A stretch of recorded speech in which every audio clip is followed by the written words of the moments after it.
अस्सलाम वालेकुम, my name is Sana, welcome to grip on physics channel.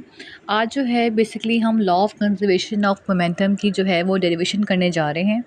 अब यहाँ पे आपके पास इस टॉपिक की डेरिवेशन को इन डिटेल देखने से पहले हमारे पास जो इसकी स्टेटमेंट है जो कि सबसे एंड पे लिखी हुई है और आपने उसको सबसे पहले लिखना है। पहले इसको देखते हैं और समझते हैं कि हमने इसमें बेसिकली इस टॉपिक में पढ़ना क्या है।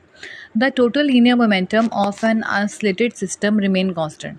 अब डिफाइन में जाने से पहले हमेशा कोई भी चीज़ हम पढ़ते हैं और आपको वहाँ पे कोई न्यू टर्म नज़र आती है तो पहले आपको उसके बारे में पता होना चाहिए कि वो टर्म बेसिकली आपके पास क्या है। अब यहाँ पे आपके पास लिखा हुआ है कि आइसोलेटेड सिस्टम किसे कहते हैं। ऐसा सिस्टम जिस पे कोई भी एक्सटर्नल फोर्स नहीं लग रही हो। फॉर एग्ज़ाम्पल आपने जो है एक बॉल है उसको आपने वैक्यूम में रखा हुआ है। वैक्यूम किसे कहते हैं, जहाँ पे आपके पास कोई भी एयर नहीं है। तो अगर आपने किसी बॉल को जो है वो किसी कंटेनर के अंदर रखा हुआ है और अंदर कोई भी एयर पार्टिकल्स नहीं है और बाहर से भी कोई फोर्स नहीं लग रही, तो उस केस में उस बॉल को हम कहेंगे कि वो आपके पास आइसोलेटेड सिस्टम है, यानी उस पर एक्सटर्नल फोर्स ज़ीरो है, उस पर कोई फोर्स नहीं लग रही बाहर से। ठीक है। अब यहाँ पे डिफाइन का कह रही है the total linear momentum of N isolated system remain constant. अब आपको पता है हमारे पास यहाँ पे जो है इनिशियल मोमेंटम भी होते हैं, फाइनल मोमेंटम भी होते हैं। ज़ाहिर है बॉडी के हमारे पास इनिशियल स्पीड भी होती हैं, फाइनल स्पीड भी होती हैं। तो यहाँ पे आपके पास लिखा हुआ है जो कि जैसे आपने यहाँ पे कंजर्वेशन ऑफ एनर्जी के बारे में पढ़ा हुआ है कि एनर्जी कभी भी आपके पास ख़त्म नहीं होती। एनर्जी हमेशा एक फॉर्म से दूसरी फॉर्म में कन्वर्ट हो जाती है, कंज़र्व रहती है।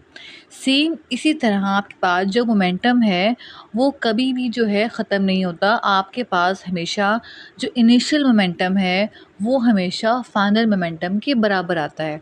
यानी हर सिस्टम में जो आपके पास मोमेंटम है वो हमेशा कंज़र्व रहता है।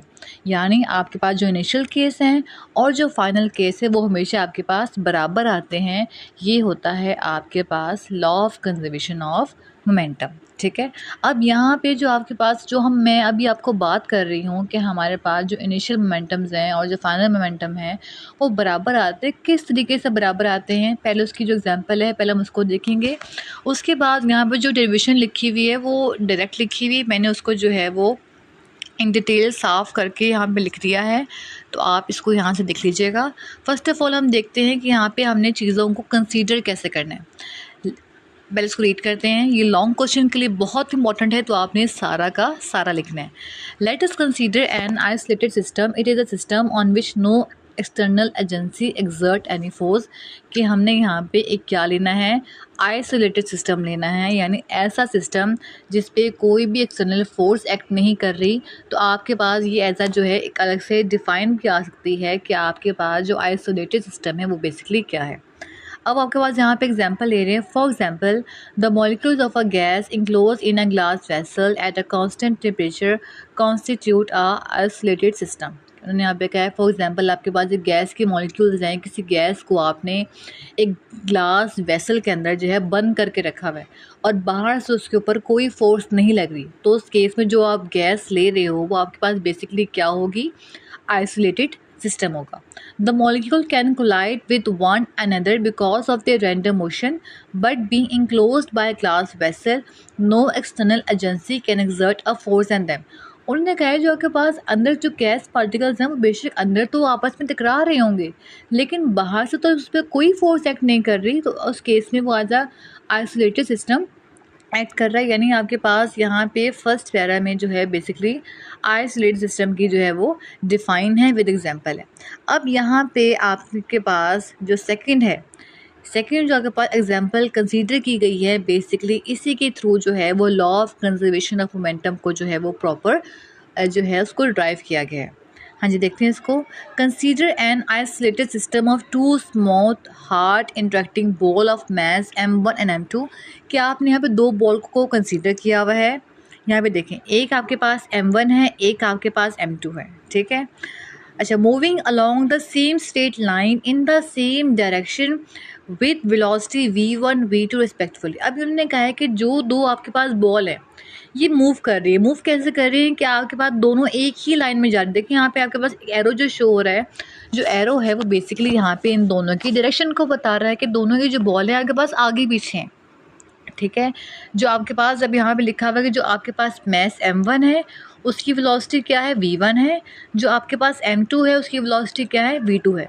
तो ये जो आपके पास केस है ये आपके पास इनिशियल केस है, यानी वो केस जब आपके पास आपने बॉडी को कुछ भी नहीं किया, जब बॉडी को आपने बिल्कुल भी डिस्टर्ब नहीं किया, उस टाइम में जो बॉडी का मास है वो आपके पास एक बॉडी का m1 है, तो उस m1 में उसकी वेलोसिटी क्या है, v1।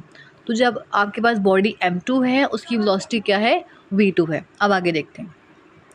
Both the balls collide and after collision, ball of mass m1 move with velocity v1 dash and m2 move with the velocity v2 dash in the same direction। अब यहाँ बताएं, उसके बाद कहा है कि हमने क्या किया है, दोनों की कोलिजन करवाई है।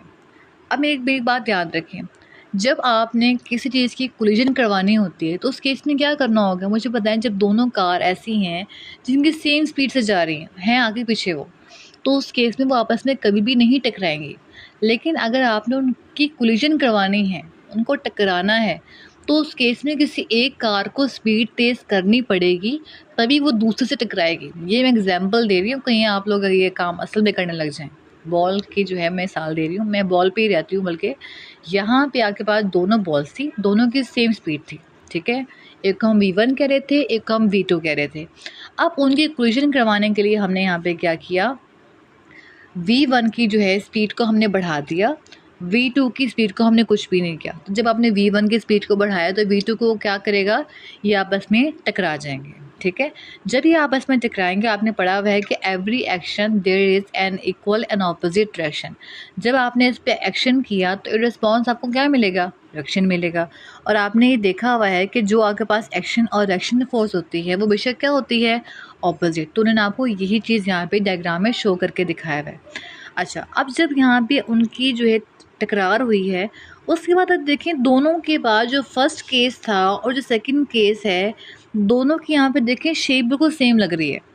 ठीक है, तो यहाँ पे हुआ क्या है, आपके पास जैसे ही आपने m1 की जो है स्पीड को बढ़ाया है या आपस में टकराए, टकराने के बाद क्या किया, जो मास m1 था उसने अपनी एनर्जी किसको ट्रांसफ़र कर दी, m2 को कर दी। तो यहाँ पे आप देखेंगे जो m2 है वो आगे चला गया और m1 जो है वो पीछे रह गए। तो यहाँ पे देखें यही तो होता है आपके पास law of conservation of momentum, यानी जो इसकी कंडीशन पहले थी वही बाद में आ गई। तो आपके पास यहाँ पे क्या है कि मोमेंटम कंजर्व हो गया, यानी जो आपके पास इनिशियल केस था वो किसके बराबर आ गया, फाइनल केस के। अब ये है मैंने आपको समझाई है डायग्राम। अब आपने यही जो बातें हैं वो प्रूव करनी है with the help of derivation. ठीक है, अब यहाँ पे मैं थ्योरी लिखी हुई है, यहाँ पे जो डेरिवेशन है वो काफ़ी मिक्सअप करके लिखी हुई, मैं आपको जो है वो क्लीन जो है जो मैंने लिखी है क्लीन करके वो दिखाती हूँ। अच्छा, अब यहाँ पे देखें, अब मैं पहले बात कर रही हूँ मास m1 की। मास m1 की जो इनिशियल वेलोसिटी है वो हम लोग ले रहे हैं v1, जो फाइनल वेलोसिटी। अब यहाँ पे इनिशियल फाइनल से क्या मुराद है, इनिशियल को हम लोग ले रहे हैं जब बॉल्स आपस में नहीं टकराई थी, फाइनल हम लोग ले रहे हैं टकराने के बाद। इस तरह से आप देखें, इनिशियल हम किसे कह रहे हैं, टकराने से पहले, फाइनल हम लोग कह रहे हैं टकराने के बाद। तो जो आपके पास m1 है उसकी जो शुरू वाली वेलोसिटी वो v1 थी और टकराने के बाद वो क्या हो गई, v1 डैश। ठीक है, अब साथ ही इसका आप मोमेंटम ही निकालें। आपको पता है मोमेंटम का फॉर्मूला आपने क्या पढ़ा हुआ है, p = mv। ठीक है, अब हम यहाँ पे किस मैथ्स की बात कर रहे हैं, m1 की मैथ्स की बात कर रहे हैं, तो आप m1 तो लाजमी लिखेंगे। फ़र्क आएगा वेलोसिटी में। जब आप इनिशियल वेलोसिटी की बात कर रहे हैं तो आपके पास इनिशियल वेलोसिटी क्या है, v1 है, तो यहाँ पे क्या आ जाएगा, m1 v1। ठीक है, जब आप फाइनल वेलोसिटी की बात कर रहे हैं तो फाइनल वेलोसिटी जो है वो m1 के केस में आपके पास क्या है, v1 डैश, तो यहाँ पे क्या आ गया, m1 v1 डैश। ठीक है, अब यहाँ पे आप जो है वो निकाल रहे हैं इम्पल्स। इम्पल्स का फॉर्मूला आपने क्या पढ़ा था, इम्पल्स का फॉर्मूला आपने पढ़ा था कि जो आपके पास f × t है वो किसके बराबर होता है, final momentum minus initial momentum के बराबर होता है। ठीक है, तो यहाँ पे हमने उसी चीज़ को, अब ज़ाहिर है आपने जो फॉर्मूला पढ़ा है जो हमने लास्ट लेक्चर डिस्कस किया था वो कैसे किया था, फॉर्मूला क्या होता है इसका, f × t mf V F minus M I V I, आपको याद होगा। अब यहाँ पे आपके पास जो है, आपको यहाँ पे जो आपके पास इनिशियल फाइनल वेलोसिटीज़ है, आपने इन ये वाली वैल्यूज़ का इस्तेमाल करना है, ठीक है। अब मैंने यहाँ पे क्या लिखा हुआ है, एफ मल्टीप्लाई टी तो अपनी जगह पे है, P F minus P I है। अब P F minus P I की हमने वैल्यूज़ निकाल ली थी, आपने सिंपल इनको यहाँ पे पुट किया हुआ है, तो फॉर्मूला आपके पास क्या बन गया, F multiply T is equal to M one V one dash minus M one V one. ये आपके पास हो गया इम्पल्स फॉर मैथ्स 1। अब सेम हम लोग निकालेंगे फॉर मैथ्स 2। अब जब हम लोग मैथ्स 2 की बात कर रहे हैं तो उसकी जो हमने इनिशियल वेलोसिटी ली है वो v2 ली है, फाइनल वेलोसिटी क्या ली है, v2 डैश ली है। सेम हमने यहाँ पे उनके जो है वो मोमेंटम निकालें। इनिशियल मोमेंटम आपके पास क्या आ गया, m2 v2, फाइनल मोमेंटम आपके पास क्या आ गया, m2 v2 डैश। जाहिर है आपके पास मैथ्स तो सेम ही है, मैथ्स में तो फ़र्क नहीं आया, फ़र्क किस में आया था, आपके पास स्पीड में आया था, तो स्पीड में चेंज आ रहा है। अब यहाँ पे सेम हमने अब यहाँ पे बस निकाला है फॉर मैथ्स 2। कैसे लिखेंगे, अब यहाँ पे दोनों फोर्स को, ज़ाहिर है आपके पास दो फोर्स आई हैं ना, आपने पहले आपने एक्शन किया फिर आपको रिएक्शन मिला, तो दोनों फोर्स को डिफरेंशिएट करने के लिए हमने पहले को सिंपल एफ लिखा है, दूसरे पे हमने एफ डैश लगा दिया है, ठीक है। सिर्फ ये फ़र्क है, आगे वही है P F minus P I है, पी एफ और पी आई की वैल्यू आपने निकाली हुई है, इसको हमने यहाँ पे पुट कर दिया, तो आपके पास फॉर्मूला क्या बन गया है, F dash T F dash multiply T is equal to M two V two dash minus M two V two. अब ये जो दोनों इक्वेशंस हैं इनको आपने दोनों को ऐड करना है, ठीक है। अब पहले हम ज़रा बात करते हैं एफ मल्टीप्लाई टी की और एफ डैश टी की। अब यहाँ पे देखें, आपके पास मुझे बताएं, आपने एफ मल्टीप्लाई टी और एफ डैश मल्टीप्लाई टी को ऐड करना है।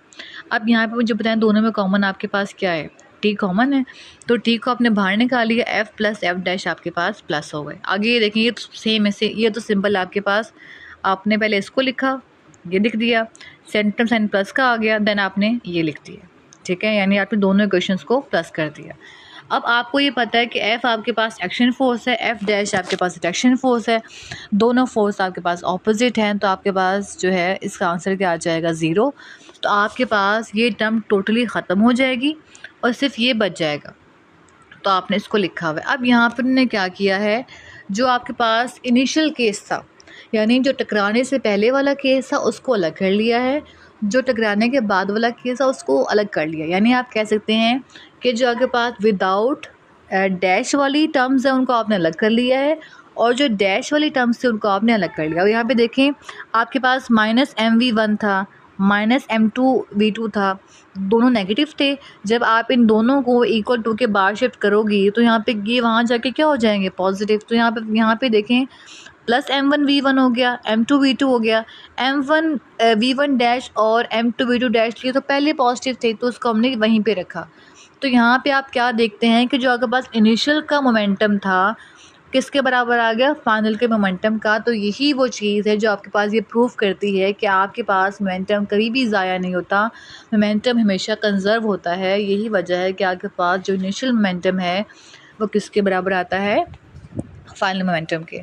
मुझे उम्मीद है कि जो आज हमने लॉ ऑफ कंजर्वेशन मोमेंटम हमने पढ़ा है आपको ये समझ आ गया होगा। अपना बहुत सारा ख्याल रखिएगा। अल्लाह हाफ़िज़।